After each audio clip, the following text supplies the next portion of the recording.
Welcome to MIAA Virtual Men's Soccer Media Day here with Northeastern State. Coach, you went 7-9, 1 overall, 3-5. Despite your record, NSU appeared in the regional rankings a couple different times last year. Do you feel like, after last season, do you feel like this team and you kind of have a chip on your shoulder?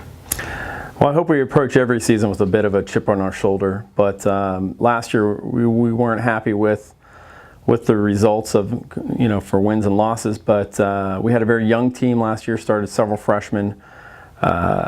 So I would say entering this season, we've got to prove ourselves not only to the competition, but we need to prove ourselves to ourselves. We need to go out there and every day work hard and be the best players that we can be. I think the results will indicate the amount of hard work that they put in the spring and in the summer. Very pleased with what I've seen so far.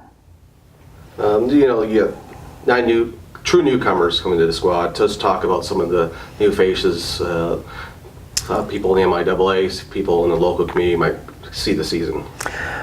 We've got several newcomers. We've got a couple of guys out of Oklahoma, a young man out of Broken Arrow, Jared Day, played center back for his high school team that won a state championship, and then also played striker for his club team. Good athlete, good hard-working boy. We also have Sean Greeley from Edmond, and again he played for one of the top club teams in Oklahoma, an OFC, if not the top team, and plays outside mid and outside back. Both are Sean's a technical player, very quick, tenacious.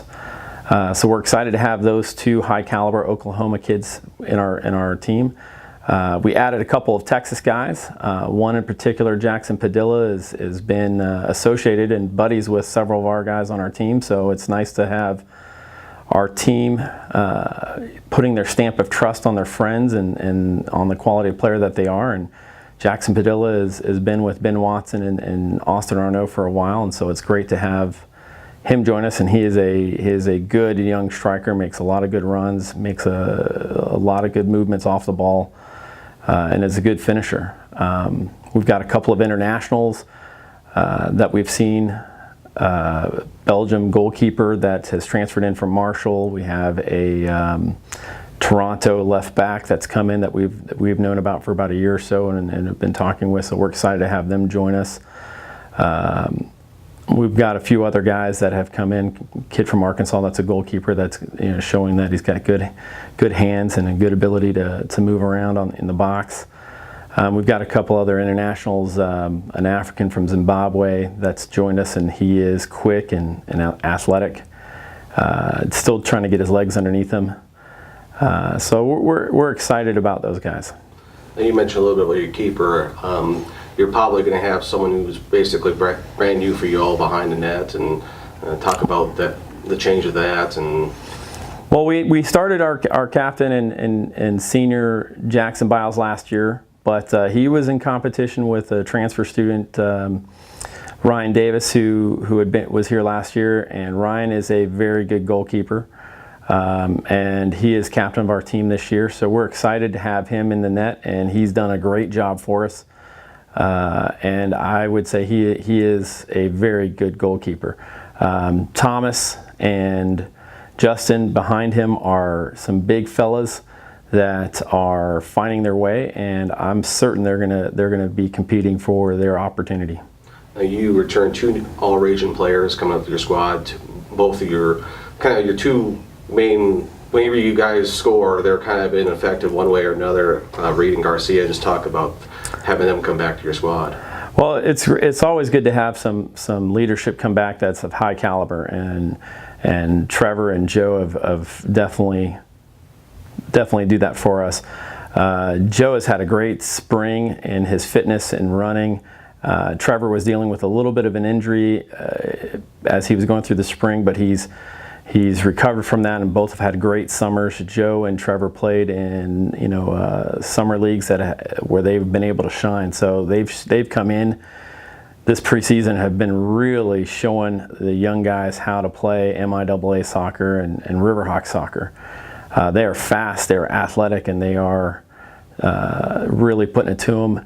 Add Ben Watson to those two, and he has proven to be our one of our returners, our young returners, that's really helping drive our team. Those three guys are really kind of in the heart of our squad. Obviously, every year you kind of have your goals. What is your expectation with this squad and your team? Well, speaking with our captains, and Bailey Weeks is our other captain. He's a center back that wasn't able to play last year due to an injury, and he is back, which makes our back line much, much stronger, and he's proved that over the spring. We sat down and we kind of talked about our goals, and we want to compete for the MIAA championship. We want to be a team that's in the hunt. And so we've talked about a lot of our goals of what wins or losses or conceding fewer than 20 goals or winning more than 10 games and scoring more than X amount of goals, and those were all great, but what we ended up talking about more was the habits that we needed to form to do that. And so we spent a lot of time talking about practical ways that we can daily push ourselves. And that's the part that really excites me about this team, is that they're not just focusing on some sort of uncontrollable idea. They are daily saying, okay, I'm gonna make sure I carry a water bottle and stay hydrated. I'm gonna make sure that I have a ball with me at all times so I can practice juggling in between this, or I'm gonna make sure that I spend time at the field every day taking 10 shots or working on receiving passes or something like that. And I like that idea, that they're forming habits and not just focusing on some outcomes that they can't control. All right, the RiverHawks open their season on August 31st at Drury at 7 p.m. Their home opener is a week later, September 7th at 7 p.m. against Midwestern State.